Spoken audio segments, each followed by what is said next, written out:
You're listening to She's the Business podcast.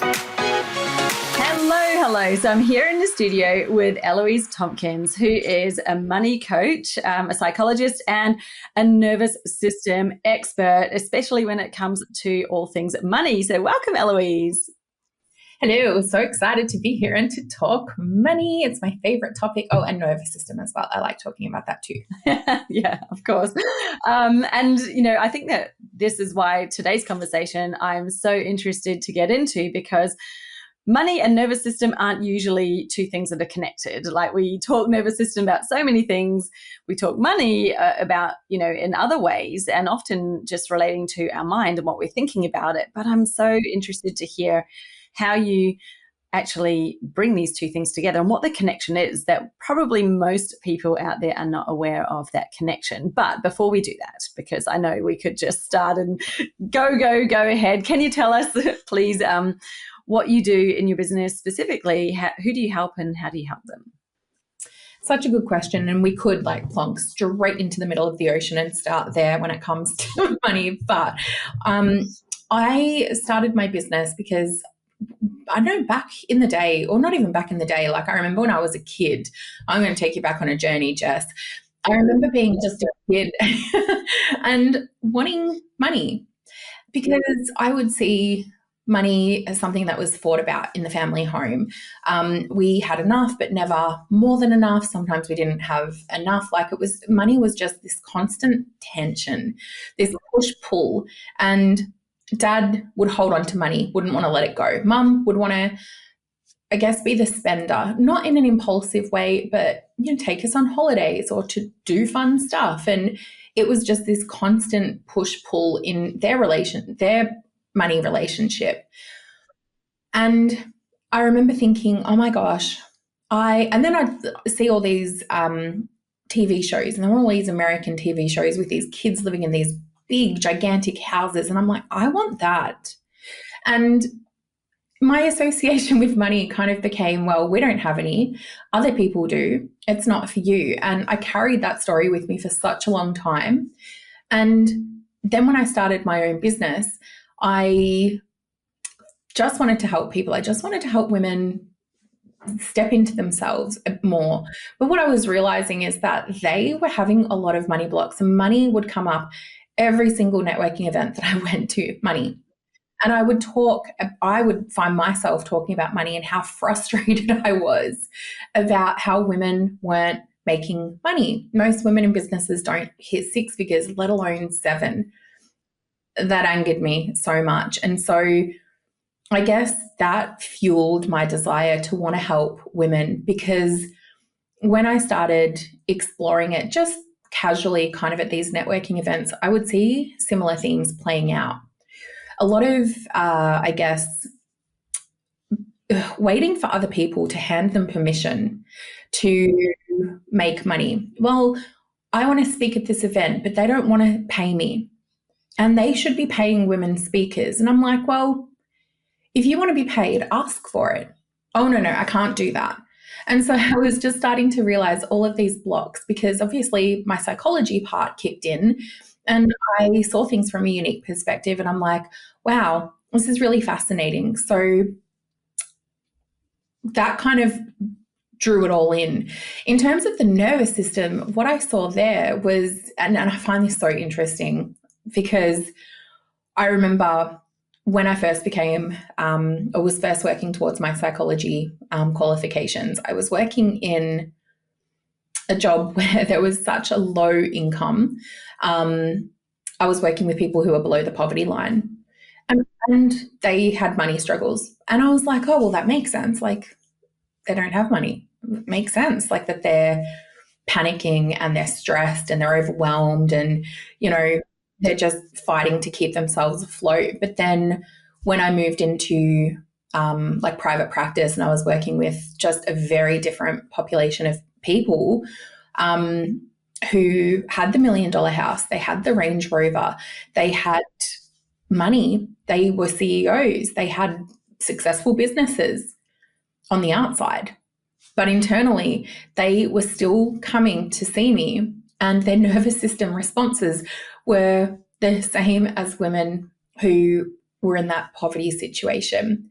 And I remember, yeah. And so I guess it's kind of that culmination of just being in this position. My brain's very analytical and I see, I guess, things in different ways. Yeah. Yeah. The link, right? That's crazy. Mm. And so I just thought, like, I just saw this gap in terms of so many people are working with money mindset, which is absolutely one piece of the puzzle because mindset is thoughts, of course, but what they were missing is the nervous system, how we feel about money, our body. And so that's the work that I do, is bringing, I guess, what is often the last piece of the puzzle into the picture and helping people with that. Yeah.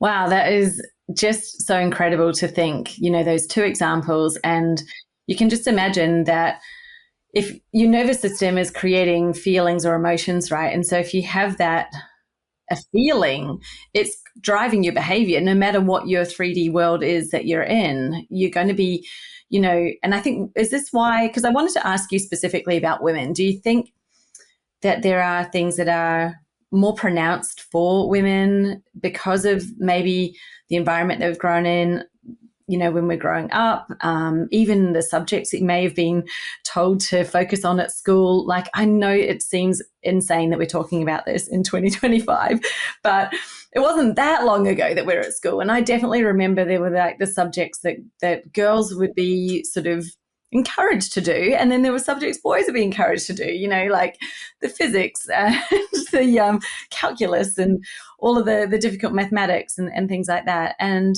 it's interesting because I didn't question it at the time. You don't question these sort of things as a kid, do you? But then there's also that environment at home, and you just wonder how much of that has had an impact and into women, and this is the other part of my question, because we tend to be a lot more intuitive by nature. Women are, even if you don't consider yourself intuitive, we are more emotional and probably in tune with our emotions, shall we say, than men. Like, men have emotions, but they tend to be a lot less connected to them. I would agree on that. So, do you think that we, get so much more swayed by a feeling that we have without even really understanding why we're doing it and how that's then causing the behavior? So sorry, I've given you a giant 2-part question to answer there. But what is it about women and money? Because when we look at all the data, it just tells us across the world, right? Women don't earn as much as men. There's still the glass ceiling. There's all the things. And no matter what we put in place, yes, people can say these jobs are the same, but they're not asking for more. They're not going in there and saying, I'm worth this amount, pay me the top of the range. They're probably going, I'll come in at the bottom of the range and I'll work my way up. We are often choosing without even realizing that we're choosing it. We're choosing that. I used to hire women, sorry, and now I'm telling a story, so I'll let you think about the question. But I used to hire women, right? Like, I used to head up a department. I worked in marketing. There's mostly women. There's not a lot of men in that industry. And they would come in to an interview. I'd ask them what they wanted to get paid. They would immediately clam up, go completely rigid, say something, and then immediately, before I've even said anything, say, oh, but I'm negotiable on that. And they were usually lowballing completely. Like, I'm thinking, you've got this much experience. This is what the job is. We all know what the general market is for the jobs. I know that they know, I know. And they're coming in right at the bottom. They weren't even starting high so we could negotiate down. They're like literally starting low and then saying they're negotiable. And I just, after a few times, because I'd get so shocked by it, I was thinking, why are they not helping themselves? And, it made me start to realize, gosh, what am I doing without even realizing it? So I started to change a lot of my behaviors. But I remember stopping someone and saying, please don't negotiate yourself down. Like, you said that you want that. That's it. Like, stop there. Let's see what we can get you. Like, I might even be able to get you more than that. Please stop negotiating yourself down before we've even begun.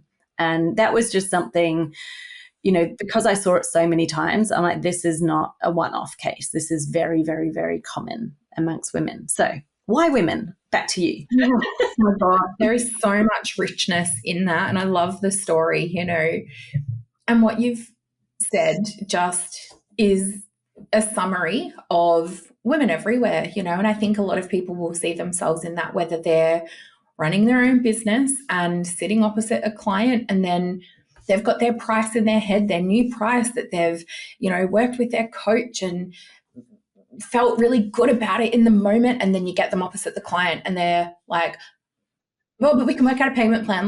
We can do something different. And they panic and they, it goes out the window. And then later they're like, oh my gosh, why did I do that? Why? Because it is not about the here and now. And this is why the nervous system work is so important, because we operate, or we think we operate, on the here and now. And we think that we're operating from this perspective of, well, I just am going to raise my prices, la, la, la, la, la. And then fear kicks in, because it's not about the price. It's not about the money. It is about your body and what your body is doing in that moment, and what your body, your nervous system is perceiving pricing to mean. And that's not logical. So if we take that step back as to why women? Because if you think about it, even today in 2025, if you think about, if somebody says, I'm pregnant, one of the first questions is, do you know if you're having a boy or a girl? Right? And if that's found out that they're having a girl, what happens? Well, you have a gender reveal and there's pink balloons, right? You get pink clothing, you get dolls, you get all of this gender related stuff.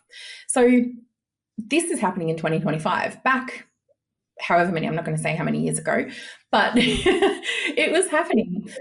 So as soon as it was found out that that person was having a girl, already it would begin. And what you said was women are just more intuitive. Am I allowed to swear? Yes. I call bullshit on that, because we are not more intuitive. We have been trained to be intuitive from a very young age. Because if you think about school and you think about our experiences, we're taught that, oh, you're so good for sitting there so quietly. Well done for raising your hand. Well done for putting your homework on the pile on my desk so neatly. And then boys come along and they throw their paper down and run outside with mud all over their pants, and boys will be boys. All of that messaging, and yes, being stereotypical, I'm assuming that people can understand nuance, but that messaging gets collected around money as well. We grow up, we observe, whether it's through language. So like I was saying about my experiences, I saw my parents argue about money. But there's also other messages that weren't necessarily spoken, but I saw. For example, my dad never around on my birthday, on Christmas, Easter, public holidays, he was always working. Oh no, we can't open presents from Santa because we got to wait for your dad to get home. He wouldn't get home until 3 or 4 o'clock in the afternoon. All the other kids on the street had been going out playing with their Christmas presents, and I was still waiting to open mine. By the time I got to open mine, I was done. My excitement had gone. And so I learned that you have to work hard for money. And if you work hard, you're never going to be home. You're never going to be able to rest. You're just constantly, and Dad was constantly talking about money, his money, how I should spend my money. So I learned that money was something that you always had to think about. And so that becomes your blueprint. That becomes your roadmap. You don't just leave that roadmap behind. And I think a lot of people think, oh, well, that was in my childhood. But it's not like there's this door that closes and says, okay, boop, I'm going to close that. Childhood's over there. And then you step through it and you become into this different person from adulthood. You're still the same person. And I think a lot of us kind of forget that. Yeah. I'm curious to hear, what are some of the ways that we would be able to pick up or, self-diagnose that maybe we do have some sort of nervous system reaction going on regarding money. And I'll share a couple that I can look back, because I've done a lot of work on mine and I'm like, I'm in a much better place than I was. But, you know, where I used to be I didn't even want to talk about it. Like I grew up in a household where money was almost like a taboo topic. Like it was not polite to talk about money. You know, every now and then we'd look at a rich uncle or someone and be like, oh, well, they've got a lot of money because they've got a house on the harbour, Sydney Harbour or something. But it was just sort of spoken about in that sort of way. And mum and dad never shared their money woes with us. And so it was a really weird thing to even talk about it. I'm like, I don't know how to talk about it. I'm not really comfortable. And it was always not the done thing because no one did it, right? And so imagine then going into business or, wow, into work and then asking for raises. Like, oh my goodness, that was just completely stressful. Like the palms are sweaty, the heart's racing. You try to talk yourself out of it. You try to reason that, well, actually, no, that's probably fine how it is. And then I remember at the start of this business, so that's not even that long ago, say just over 8 years ago, you know, my first discovery calls, and I realized, I've got to tell someone the price, and I didn't want to. So I said, I'll email it to you. And I didn't even say anything on the call. I was literally like, I got out of there as fast as I could with my my heart beating. I probably looked awkward. I'm sure I sounded awkward. And there was no rational thought going on. So it wasn't like in my head, I wasn't thinking, stop talking, like don't talk about money. It was just literally like I froze, or I've had a flight reaction, right? It's like, money's come up. I've got to get out of here quick. I couldn't get off that call fast enough. And then you go through different things and I've worked with clients. I remember one telling me, she goes, I know my price. I put it on the proposal, and then before I send it out, I knocked $2,000 off it. And I'm like, why are you doing that? Like, you've already put it on, like you've decided the price. So you've already gone through all the thinking. So all of the mindset stuff about what is this even worth, you've already done that. But there's something that's happened at that moment of truth where she's about to hit send on it and she stops. And it's the action of going back in and changing it and then sending it out. The client hadn't even seen it.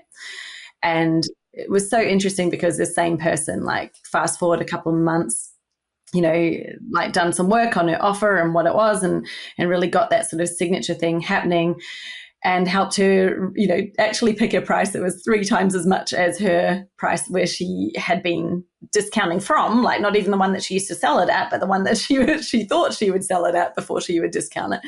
So it was 3 times higher. And she was like, that just feels like so much. And I'm like, well, what have you got to lose? Like, put it out there, see what happens. And the very first person said yes without even blinking.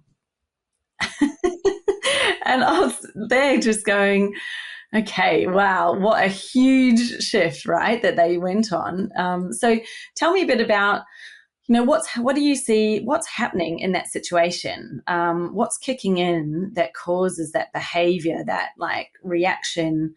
And are there any other sort of classic examples you could think of that business owners might be doing without even realizing that that's what's happening? Gosh, I love that so much. It makes me laugh because that's so classic, like those discovery calls and sitting there. Pricing is a huge one, you know, like I think you've nailed it on the head. Like, had a client who was trying to raise her prices, but well, one she has now, but it was $25 and 8 months. Couldn't do it. She was just like, the panic was so real. And the thing is, and it fascinates me because logically we get it. Logically we know, well, you know, we get it. But then we, like you said, sit there and it's like this part of us just takes over, hijacks our brain, and we're like, I can't do it. And it's really frustrating. But the thing is, like, when we break it down, and it sounds so unsexy, like kind of talking about it, but our brain is designed to protect us. Our nervous system is designed to protect us.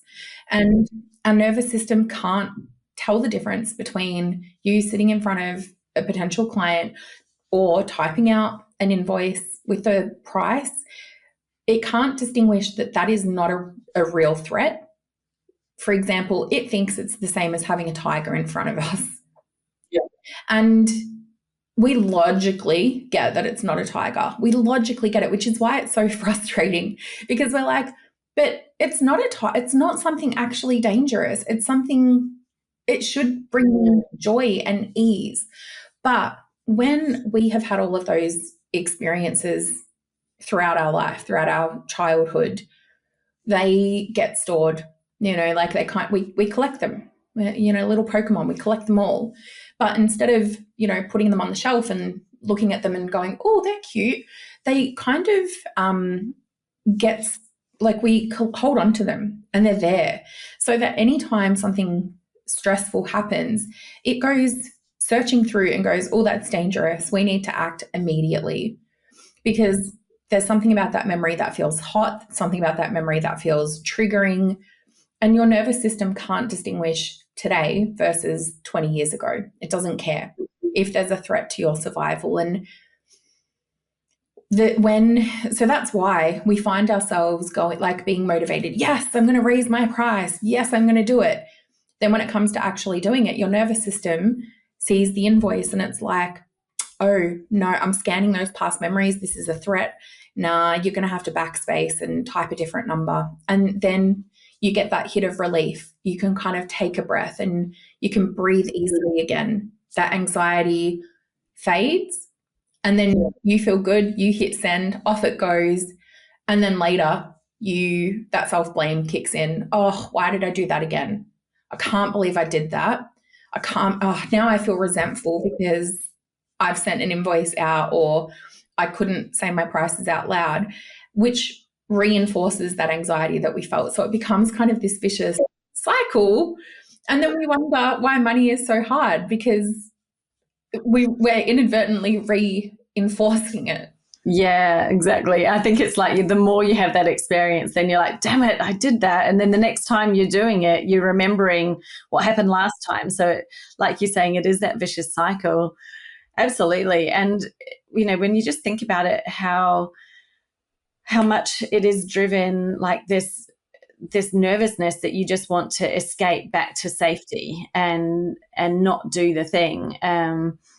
It is so interesting. And I think one of the things, so what do people need to do to re-regulate their nervous system around money? Like, are there specific ways that you can do it?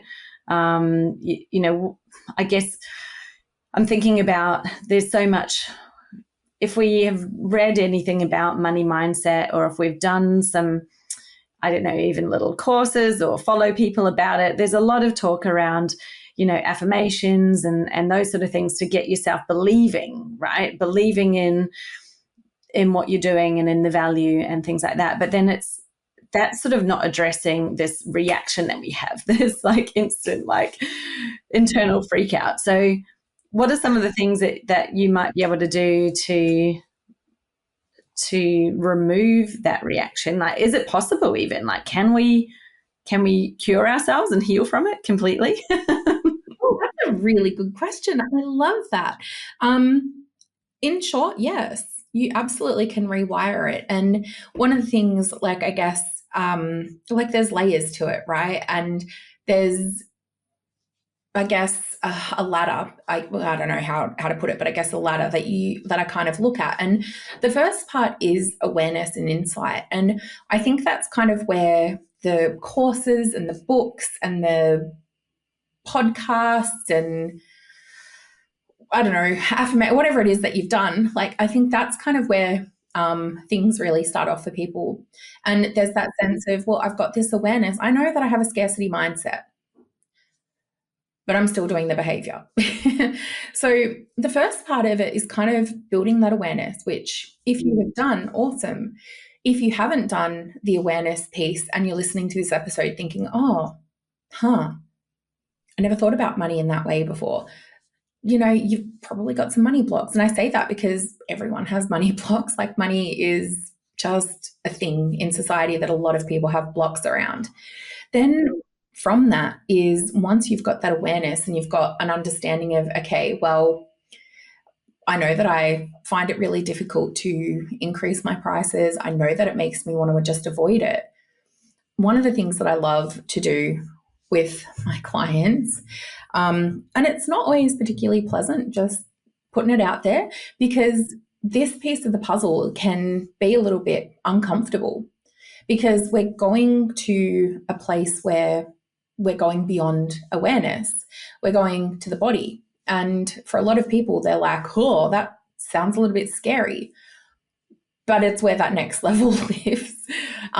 We can't avoid it. It's like, have you read that book? Oh God, no, of course I can't remember it. But it's that book where it's like you can't go under it, you can't go over it. You've got to go around through it. Yeah, go through it. Yeah, can't go around it. Got to go through it. We're going on a bear hunt. Bear hunt, yes. Yeah, it's kind of like that. We're going on a bear hunt. You can't go over it, you can't go under it. You've got to go through it, and it's exactly it with our relationship with money. And one of the things that I'll do with people is get them to kind of identify what it is that they're having a problem with. For example, I felt really uncomfortable putting the full rate on my invoice. Okay, well, if you put the full rate on your invoice, what would be the worst thing about that? And I'm not talking about the logical worst thing, because we can logic our way through it. What would be the worst thing about that? Well, if I put the full rate on my invoice, they might turn around and say, well, actually, we've thought about it and that's way too expensive.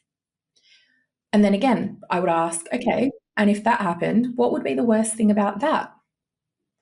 And they'll go, oh, well, they might tell me that they're not going to refer me to any of their friends because I'm too expensive. Okay, and if that were the case, they didn't refer you, you were too expensive, what would be the worst thing about that? Well, I'd get no business. Okay, and if you got no business, what would be the worst thing about that? Well, I'd be broke. Okay, and if you were broke, what would that say about you as a person? I'm a failure. Bingo, we've now got this core belief. So you can see that it's not the invoice. Yeah. It's that fear of failure. And that fear of failure is exactly what will get triggered when you're sitting opposite the invoice, not the actual invoice itself. Yeah. It's like what you're making it mean, right? So it's like putting the number on the invoice. It's just a number and it's just a document. So that whole fear that was around that was all about what you're making it mean, which is living in your body. Yeah. Yeah. And because if you think about it, like, would you, like, if you were to hold that I'm a failure, if you were to like let yourself really feel that, would you want to feel that? No. Like, no, right? Like, of course, nobody wants to feel that, because that belief takes us back to when we were like a kid and, like these experiences that we had, but our body doesn't care that stuff happened back then. It's just like, oh, this feels uncomfortable. It's bringing up something. I'm going to squash that down. I'm going to do what I can in this moment to make this emotion, this feeling go away as fast as I can. Oh, I'm going to change the price. Oh, relief. Yeah, because it was the danger, right? The danger of like what the client would think about it, then what, they're not having that client anymore. They're not getting any more clients. It's like we catastrophize something so small and make it like that's what's likely to happen. And so it's insanity, isn't it, when we think about it? Because when, but it feels very real and it all sounds very logical. And you might even sit there thinking, well, that is what would happen. But it's like, well, what's the probability of that happening versus the probability of that not happening? And it's so interesting when you go through that to think, well, it feels like the probability is really high, but in actual fact, once you make yourself do it and you get a different response, you start to learn, oh, actually, the probability of that is really low. It's not saying it's not at all going to happen. Maybe it would, but maybe not to the extent and the levels that you went to where it was like the full failure. And I've heard people like, so the thing that was coming to mind when you were speaking before was around, I think there's a lot of attachment to money, especially women. And it's almost like we make it something that is our worth. Like that's the price and it's attached to me because I'm the one saying it or I'm the one asking for it. Therefore, that's what I'm worth. And I see so many and have done for years, ever since I got into this business, of people, writing online going, stop talking about your worth and charging your worth. That's not you. You're a human. And I'm like, well, everyone chill out a bit. Like, yes, it's not you as in that's not your worth as a human, is not the price you're putting on the paper. That's absolutely right. But it is your, like, this is your value as in the value that you're going to provide to someone. But there's a nuance there in the connection and the attachment to that number that I think is really important. And I see so many people getting really fired up in these conversations about it. And at the end of the day, it's like, hang on, money is it's an exchange. It's an energetic exchange. And if it's not flowing, then wouldn't you say, well, then it's likely that you've got a block. And whatever it is that you're believing around it at the moment, there's probably some blocks that are not in your belief system, or maybe they are in your belief system, like you're saying, but they're held deeper, like in your nervous system. Am I understanding that correctly? Well, all of our beliefs are held in our nervous system. There's no belief that's not stored in our nervous system. So, like, we can't untangle them. We're going off on a little side tangent, but because I want to help understand that, because it's a really good question. But like, if you think about it, right, like 80% of the information that we get incoming comes through our body. So our senses, right? Our sense of sight, taste, touch, smell, and sound. I'm always so proud when I remember those and get them all out. Woohoo. But our five senses, or less, I don't know. Anyway, our senses, somebody can correct me if I'm wrong, but I'm going to go with 5. That's how we're collecting our data every second of every day. Right now, you're collecting data through your earbuds. You're listening. If you're watching on YouTube, you're looking at all the pixels. But then at the same time, right in this moment, right now, you are also collecting data through your skin. My skin has goosebumps because I'm a little bit cold. It's telling me, oh, you're a little bit cold, Ellie. Maybe put a jacket on.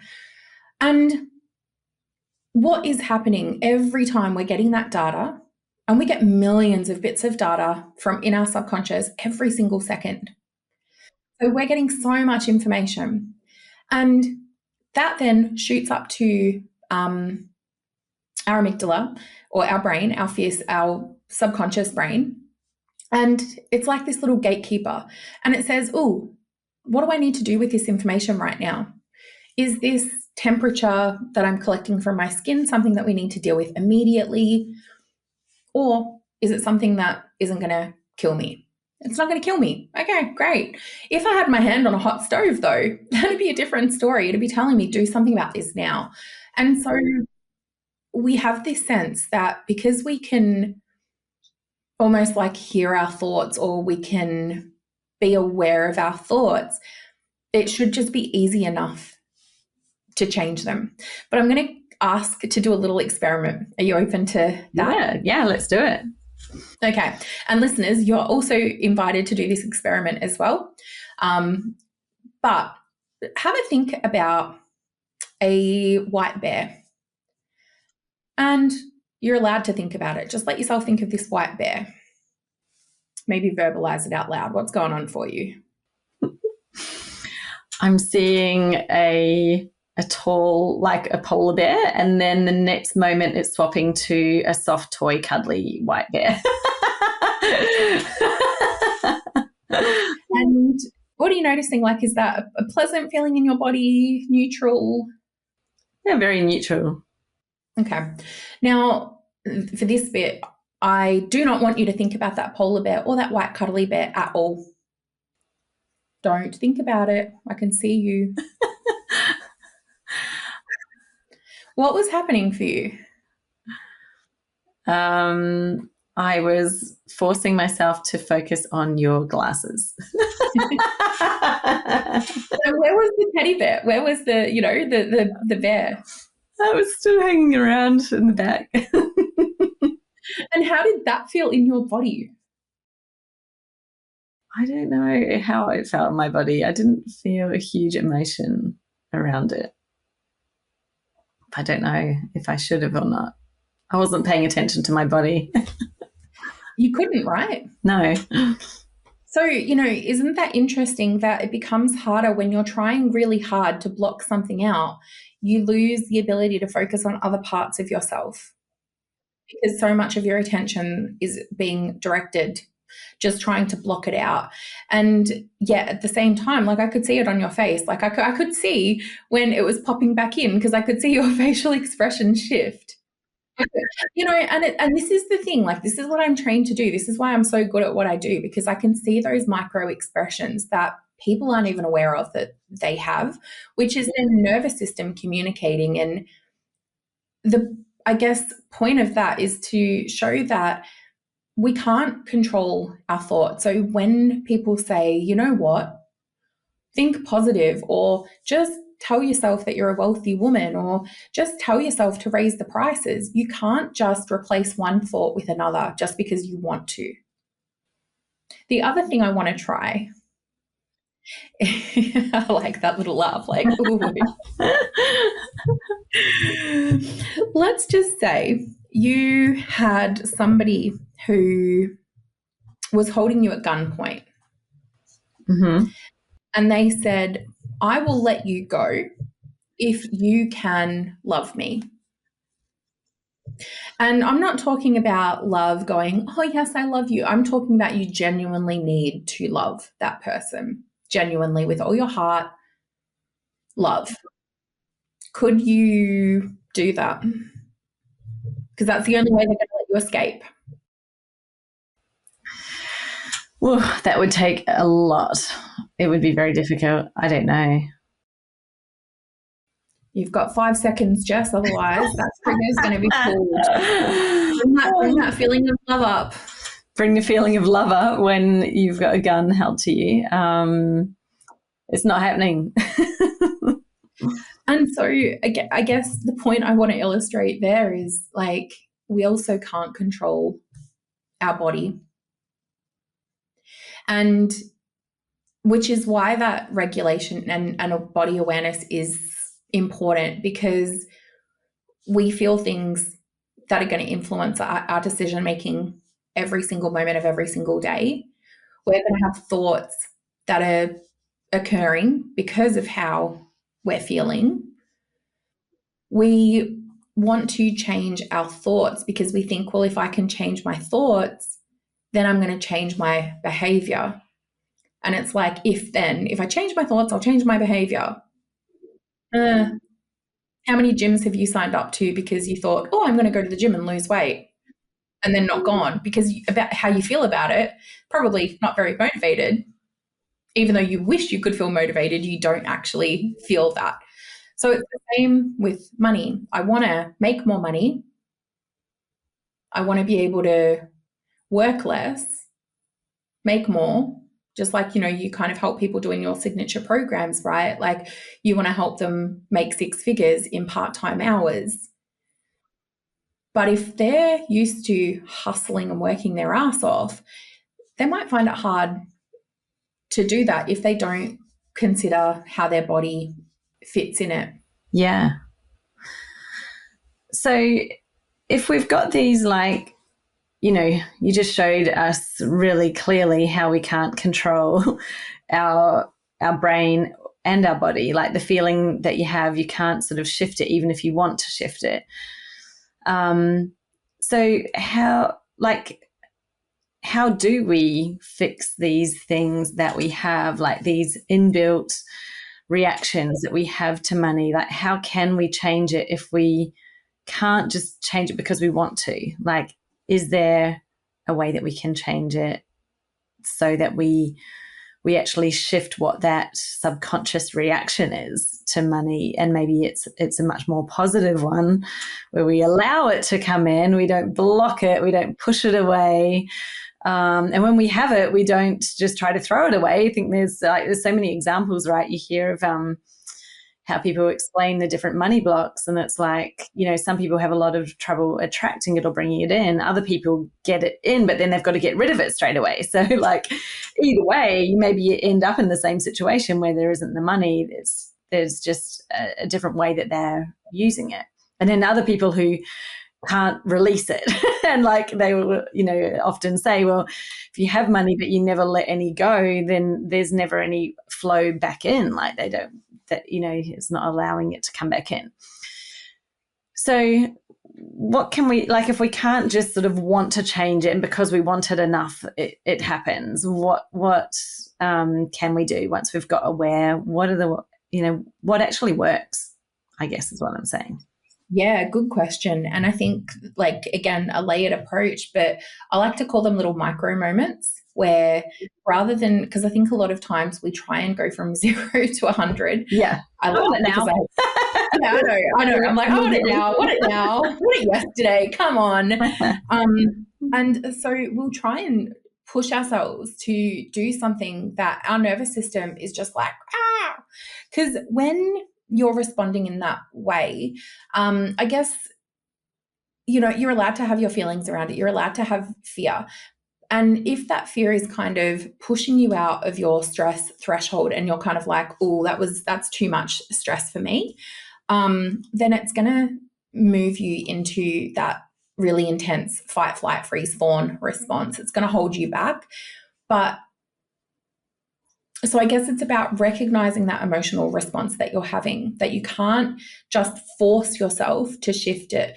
But what you can do is regulate yourself so that instead of being so outside of in that stress response, you can come back into yourself and make a decision that's more aligned with your values. So for example, a lot of the times we react.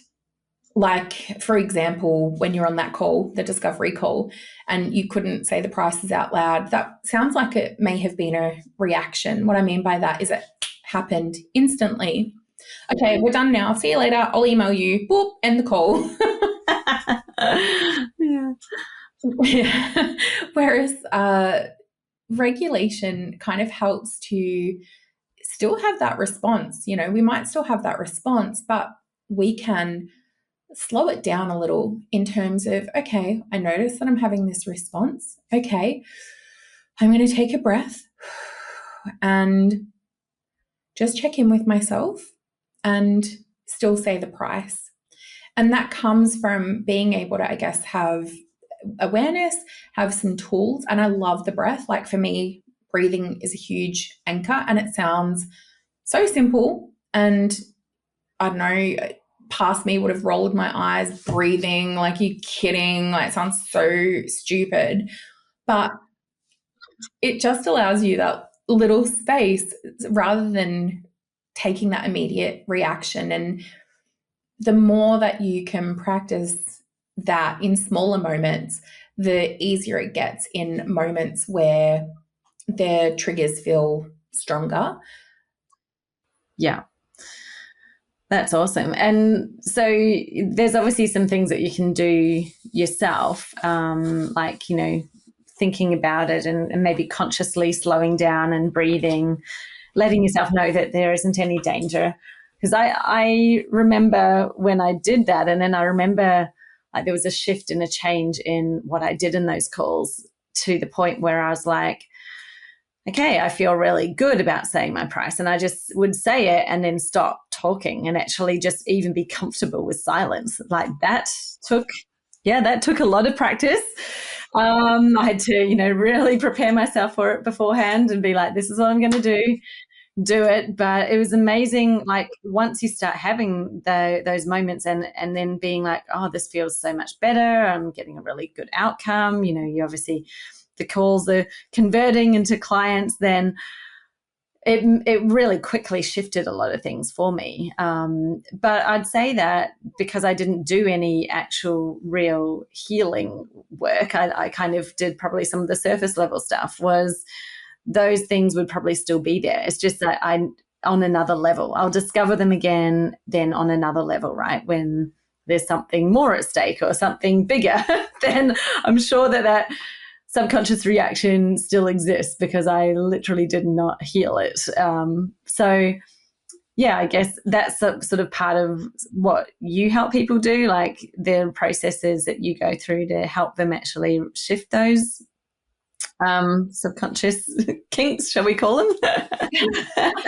Little kinks. Yeah, so true. And I think it's like one part of it is that regulation. And I love like what you were describing, the visualization, absolutely spot on, because your brain doesn't know what's real and what's created in your mind. And if we're constantly visualizing, like you were saying before, the catastrophizing the worst case scenarios, then we're going to continue to embed that in our DNA. And so I love the visualization, and I love the looking for little moments of abundance throughout the day, like as a way to kind of retrain your brain to focus on abundance. Like I went to the park the other day with my dog. Sorry, I'm digressing from your question, but I went to the park the other day with my dog and I was like, oh my gosh, there's an abundance of grass. Like how cool is that? Oh my gosh, there's an abundance of leaves. Like there is abundance everywhere. Everywhere. Yeah. Yeah. So it's just also training your mind for wins as well. Like, and that's exactly what you did. And yet you're right in that underneath that, there's probably like regulation and being able to shift your stress levels in your body around money alone, just doing that alone is not going to shift the underlying beliefs behind it. You might be aware of those beliefs, but it doesn't necessarily mean that you're going to, like we were talking about before, failure. It doesn't, just because you can kind of breathe through it and say your prices. I know people who are making millions, but they still have that fear of failure. They're just holding 7 figures because they've been able to, like I know that's just familiar to their nervous system. They can hold that much money, but internally they still feel like shit. And that's where I guess the rewiring process comes in. And, you know, I use things like EMDR, eye movement desensitization, and reprocessing in my work because that's a really powerful way of just blasting through those blocks really fast and actually shift the underlying belief so that, again, going back to that failure example, it becomes, actually, I'm really fucking smart. I'm really competent. I've totally got this. And that self-doubt becomes obliterated because the belief underneath it has shifted, which then has that ripple effect of being able to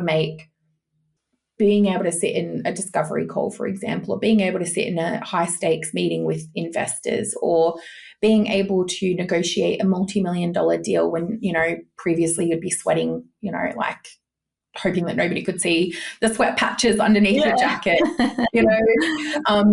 So I guess there's 2 components to it: the regulation, which is that body awareness, and the stress responses and all that kind of stuff, and then the rewiring, which is, well, let's actually change those beliefs for good so that your body doesn't actually have that same stress response anymore. So it's a dual approach. Yeah. So powerful. I can just imagine saying to yourself that, like, I'm a failure, and then just immediately knowing in your body that's not true. Like, that's actually false. And that's what that rewiring would do, right? Because before you would have just still believed in it and looked at all the reasons why it's true. Whereas once you've healed it, you'd be able to look and think that's so untrue. And here's why. Look at all the reasons why it's not true. They don't even think it anymore. Like it doesn't even come up. Yeah. And it's so wild. Like I've had clients like, it's just like, wow. It's like, because I'll get them to think about it. I'm like, okay, well, so that I'm a failure. And they're like, nah, I don't know where it's gone. Wow.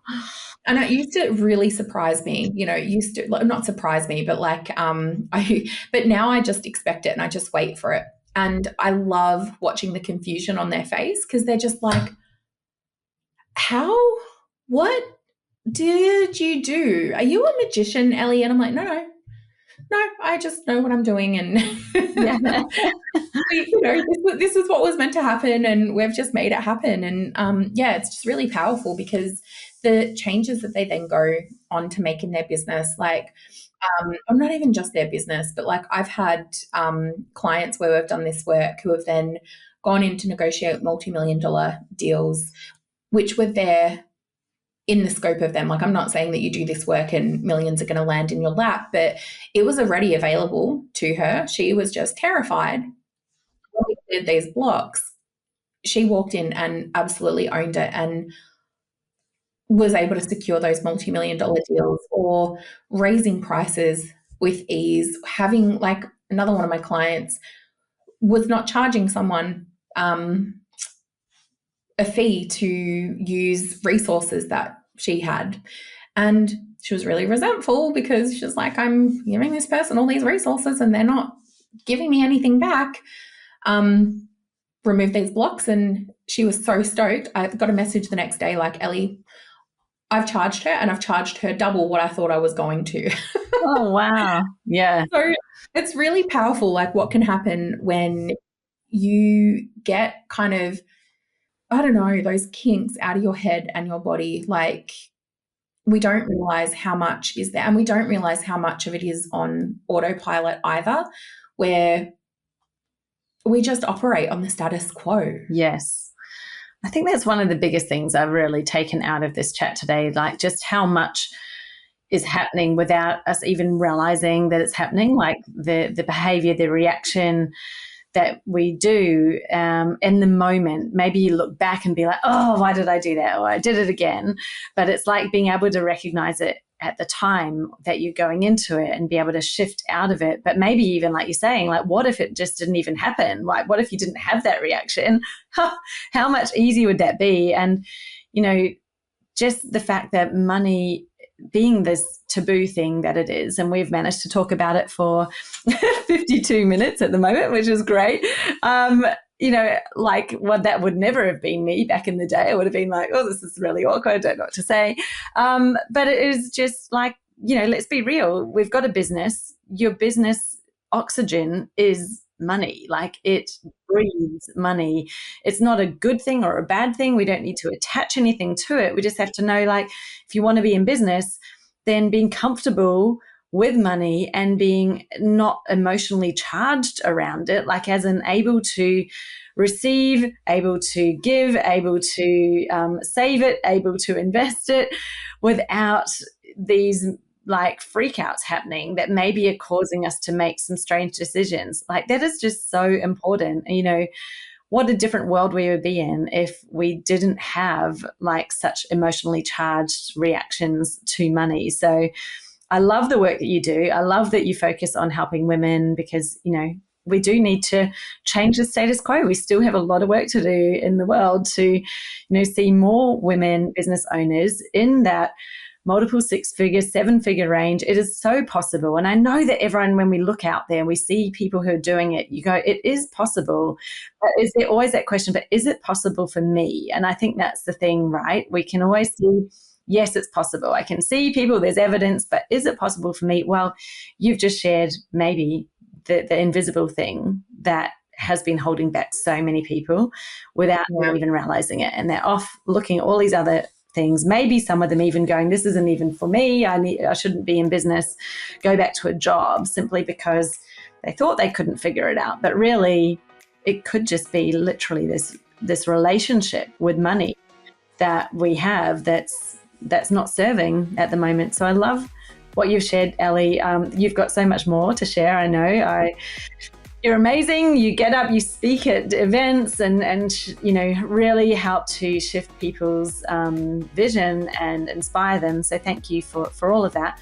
Where can we connect with you if someone's like, I want to learn more? I know that you share a lot of really interesting, cool stuff on your socials. So where can we find you? I hover between Instagram and LinkedIn. I like a little bit of the Insta for some of the behind the scenes, and LinkedIn for a little bit of unhinged but professional content, which I have fun kind of poking the bear because LinkedIn is that professional platform. So if you border on either of those, come find me, come hang out.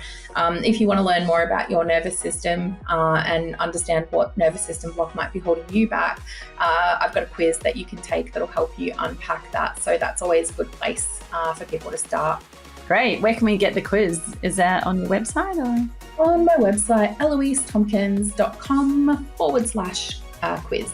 Great. I will make sure those are linked up in the show notes. So please connect with Ali. If there's been something that you've loved from our conversation today, then we would both love to hear from you. So if you're on Instagram, maybe take a screenshot of this episode, share it on your stories and tag us. We honestly love to hear your thoughts, your feedback, or even if you're just like, yay, what a great conversation. We like to hear that too. So please do reach out and share that with us. And otherwise, we will be back again next week. I look forward to talking with you then.